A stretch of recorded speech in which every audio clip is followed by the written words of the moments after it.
What's up, guys? It's your boy Canon Corey, aka Corey Lanier, and today I'm vlogging or talking to you guys on my Lumix G7 because I want to talk about a lens called the 20.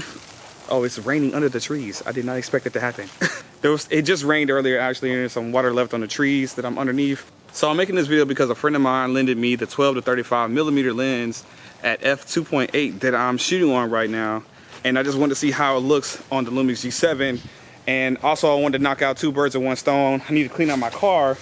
I have like way too many clothes that I've been keeping with me as I've been traveling around lately.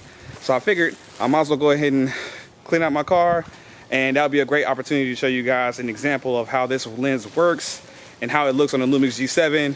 And you guys can maybe make a decision on if you guys want to buy it as well.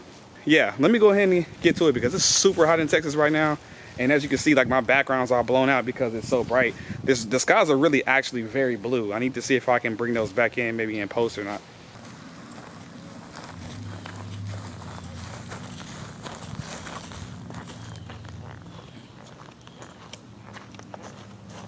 Okay, so guys, one thing that I'm noticing about this lens is that it is just ever so slightly wider than the normal kit lens that you get with the Lumix G7. Not that much wider, but a little bit noticeably. I can definitely see myself vlogging with this lens if I was to use the Lumix G7 a little bit more often than my Lumix S5. I can see myself vlogging because when I hold my hand all the way out, this is kind of more of like the S5 look with the 20mm look.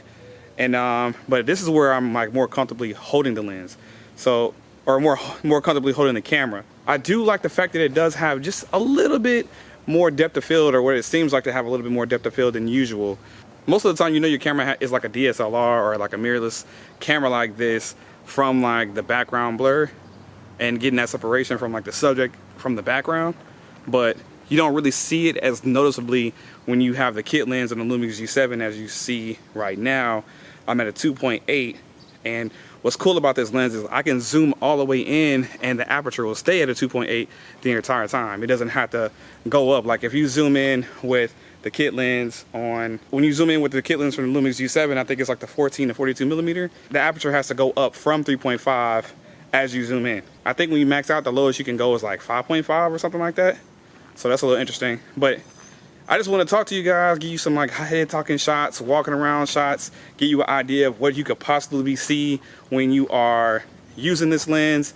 Mind you, once again, I have my arm almost all the way stretched out, so this is getting very tiring. It's another reason why I'm sweating. I'm already sweating because it's hot, but I'm also sweating because this camera is getting a little heavy, keep having to hold it out so far. I really want to hold it like here because this is like way more comfortable, you know? But I feel like my face is all in the shot, so I'm kind of purposely pushing it out a little bit so I can get more of the shot and more of what I'm doing in the background. I pretty much cleaned up my car already.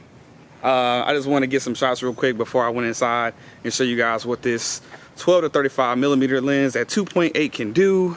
I walked around my front yard a little bit and got a few shots of like the foliage and stuff like that.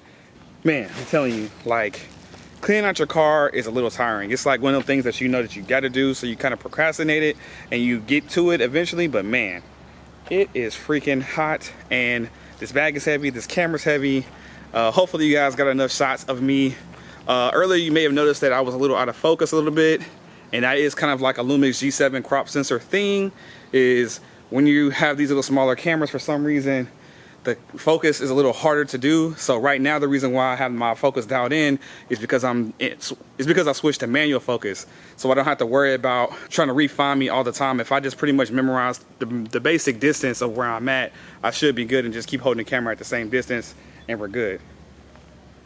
Oh Lord, let me go inside and cool off for a second. Hopefully this video helped you guys. If you're looking for the 12-35mm lens, maybe I might use it again. If you guys really like this video, you want to see more of the 12-35mm lens, then I will take the camera out for a spin and maybe go check out downtown Houston to show you guys some more stuff. Let me know in the comments. But yeah, I'll see you guys later on in the next video. Peace.